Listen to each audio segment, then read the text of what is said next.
The subject of tonight's webinar is thinking in systems. The American writer about health and public policy, Atul Gawande, once wrote that making systems work, whether in healthcare, education, climate change, or making a pathway out of poverty, is the great task of our generation. But what exactly does this rather voguish term systems thinking mean? What are its core components? And how can it be used to reimagine government? To find out, we have a great panel tonight. Professor Deborah Blackman is a member of the Public Service Research Group in the School of Business at UNSW Canberra. Deborah writes frequently on the public service and is co-author of a 2019 paper for the research group entitled How Can Systems Thinking Enhance Stewardship of Public Services? Our second panellist and a co-author on that paper is Dr. Luke Craven. Luke works at the Australian Tax Office and he's head of the foresight team at the Tax Office, which works on the future of the tax and superannuation system in order to help the ATO to respond to change. Finally, Adrian Brown is Executive Director of the Centre for Public Impact based in Sweden. Adrian has more than 15 years experience working in government, performance and transformation in the UK and internationally. Adrian, I'd like to start by asking you, just so that we can you give us some definition of what thinking in systems means and how it applies to our subject tonight, reimagining government?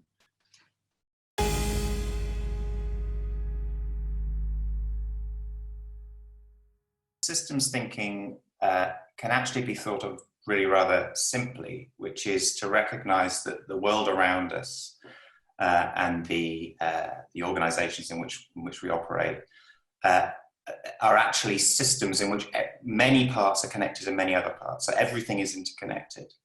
And that's a rather different view to the more mechanistic, linear view of the world, in which we think of cause and effect as being rather neatly connected, one thing to the next.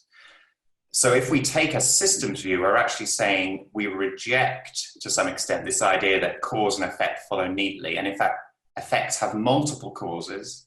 There are feedback loops in play.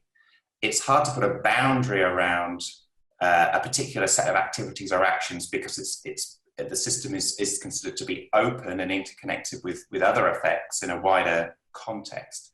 And so in order to approach the world, if we're thinking in that way, we have to adopt some very different practices and behaviors. And that's really what systems thinking is about. Some people talk about the difference in complicated situations and complex situations. And there's a great podcast actually called The Clock and the Cat, which uses that metaphor. A clock is complicated, the fact that you can understand it by taking it apart, looking at the component parts and then putting it back together. You can understand how that works. A cat, you can take apart, you can have a look at it, but you will never really deduce the fact that a cat would purr if you stroked it. And that's the difference. That's another way of thinking about the difference between complicated situations and complex situations. So systems thinking is helping us to walk into that space of complexity and try to respond to that in a coherent way. And it relates to the reimagining government theme to answer that part of your question, in the sense that, of course, many of the challenges that we face as policymakers or in society more widely are complex in nature. And so how our governments are structured, the processes and systems we follow, the way we think about policymaking, accountability, et cetera, we possibly want to think a little bit more systemically if we want to be successful in addressing complex challenges than perhaps we have done in the past.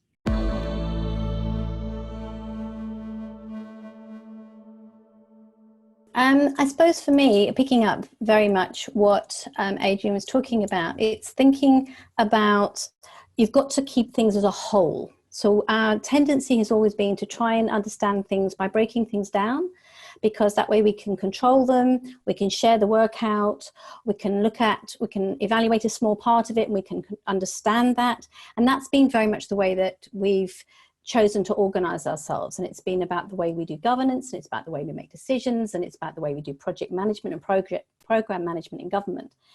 And it works really well in terms of being able to allocate things and make things accountable, but it doesn't work nearly as well in achieving the things that you actually wanted to achieve, because it's the interconnectedness of things that creates the change in the system that you want.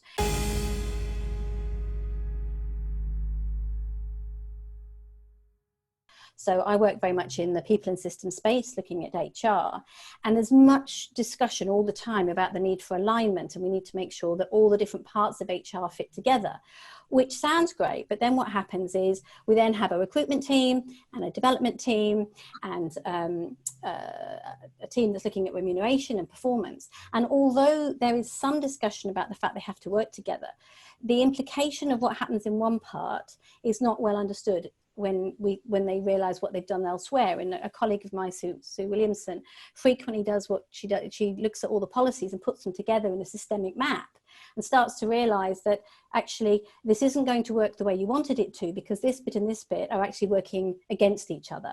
So one of the first things we can do is we can look at the things we've done in terms of our governance to realise how the bits are working together or working against each other.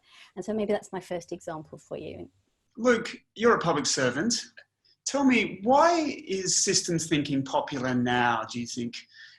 It seems that in some ways it's a response to the increasing complexity of the problems governments face. So I might start by answering your question in a slightly different place, which is to ad-lib off some of Deborah and Adrian's comments about how we define or think about systems thinking in government, or how systems thinking connects to reimagining government.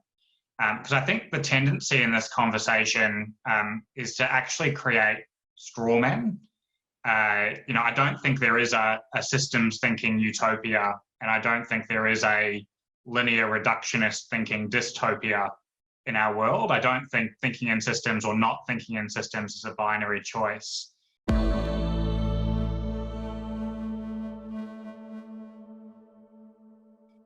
And many of the people on the line will be familiar with a famous American systems thinker, Dana Meadows, who did a lot of work trying to build the capacity of governments and civil society actors to do more systems work. And one of the things that she used to get very frustrated about was this tendency to say, if we just had more systems thinking, the world would be a better place. Actually, we need different styles of thinking for different problems.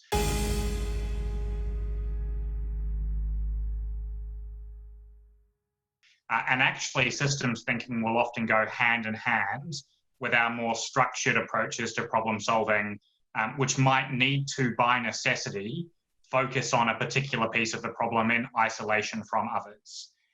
And so one of the ways that we talk about this in the ATO is that there's a necessity to operate at different levels of Zoom simultaneously so that we can solve the very neat challenges that we have to in Westminster forms of government with, kind of necessary silos or single point ministerial accountability, while also taking seriously what systems thinkers have been talking about, as Adrian said, which is seeing that bigger picture, recognizing there's no linear cause and effect, confronting that complexity. Why do I think this is quite an in vogue topic of conversation right now? I think partly it is because of an increasing recognition of the complexity of public sector challenges. Can you give examples of governments who you think are thinking effectively in systems, and what does that look like? So, for example, if you're focusing on relationships and not just on sort of the points in a system, if you're thinking about how different parts of a system interact, if you're trying to reach across organizational silos and say, how can we collaborate? If you're thinking about, as Luke was just saying, outside of the boundaries of your organization, these are all system thinking practices, and I'm sure we can all think of examples of that. I would highlight one actually in Australia right now, which is, I was listening to Chris Eccles yesterday, the Victorian secretary in DPC, and he was describing the response to coronavirus across government. And he was talking about how they're oriented around missions, how they've tried to completely get out of the silos because they recognized that they weren't going to work in terms of the complex response and fast-moving response required for corona.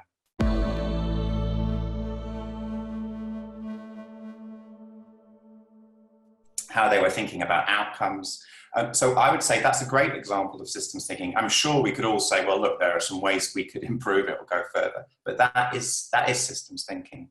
Another one I'd point to outside of the Australian context is in Finland, where they talk about experimental approaches to government. So rather than setting policy as a definitive sort of statement of what they want to achieve and how they're going to achieve it, they say, well, look, this is the direction we want to head. Let's take an explicitly experimental approach. Let's try things. Let's see what happens, and let's bring people together from a diverse range of across government and outside of government to talk about it, and then improve it.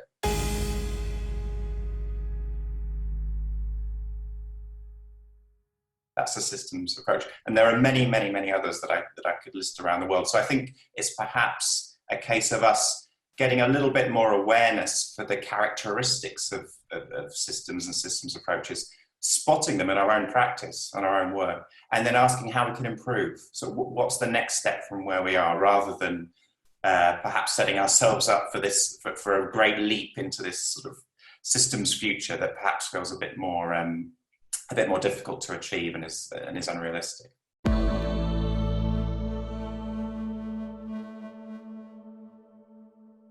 Just quickly before I turn to Deborah and Luke, it's really interesting, Adrian, you mentioned the Finnish example, because in your telling, Finland has promoted an experimental approach to policymaking. That tends to run up, doesn't it, in traditional government systems against government's great aversion to risk. And we'll try something, it fails, we'll get flogged. We'll get flogged in the media, we'll get flogged at the polls, whatever. How has Finland managed to do that? That always seems to me a particular stumbling block to systems thinking, which is very much about trialing things, seeing if they work. Systems are complex. We don't know how the system's going to respond, so let's trial stuff. But that's often difficult in real world politics. You're right, and I think maybe the Finnish, it's important not to say let's copy and paste. I mean, that's another thing about systems, is you can't just say what worked over here will definitely work over there.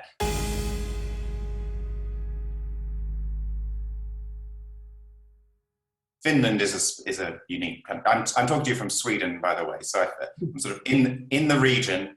The Swedes have a particular view of the Finns, culturally, as to how that society operates there, and it's a bit more cohesive. There's perhaps less adversarial nature between government and politics, between the media and politics, which allows maybe what I've just described to happen. But I'd say, look at local government. That one of the I think the next in the series in these webinars is about relationships. And Donna Hall is speaking about the work she's done in the UK, in Wigan, where it's a traditional council set up with the political side, the administrative side. She helped create an entirely new culture which was focused on relationships, but removed a lot of the top-down accountability control. And that was done she didn't change the political realities, I suppose. That was done within the system that she's working. So of course, there are always reasons why these things are difficult, and let's not hold ourselves to some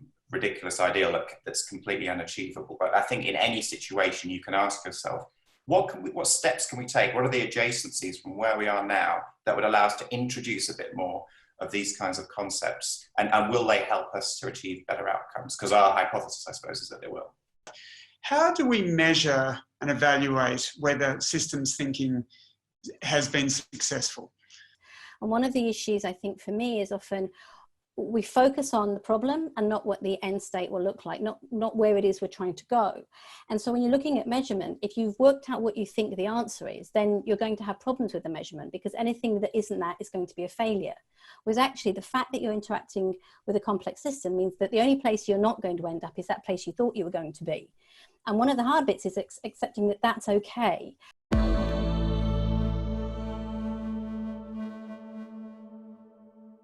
that it's because as you the way that you understand the issue as it is now, when you talk to all those people and when everything starts to work together, that's not going to be the way you understand it in the end. You'll have a better understanding and you'll have a better view of your system, but it won't be the way you thought it was, because as Adrian said, you know, one of the issues is it's contextual. You're open to the context. It's going to change because of what's going on around you. So it's all going to keep moving. And one of the conversations I have with Luke a lot of the time is actually, how do we measure movement? How do we make it that, and in a way with the Finnish example, how is it that we say we're not trying to work out have we got to X, but are we going in a direction that is interesting? Can we see that there is traction? Are we going to try and work out, can you evaluate whether relationships are working, for example, rather than did you do X? I'm doing some work with Jean Hartley and Fiona Buick, looking at some work that's been where there's been some really successful collaborations in different places. And one of the things we've realized is that actually to collaborate effectively is really difficult, and that it's a skill. And so if we're thinking about systems thinking, it's about, we don't want everybody to think the same way. We want that tension, we want the differences.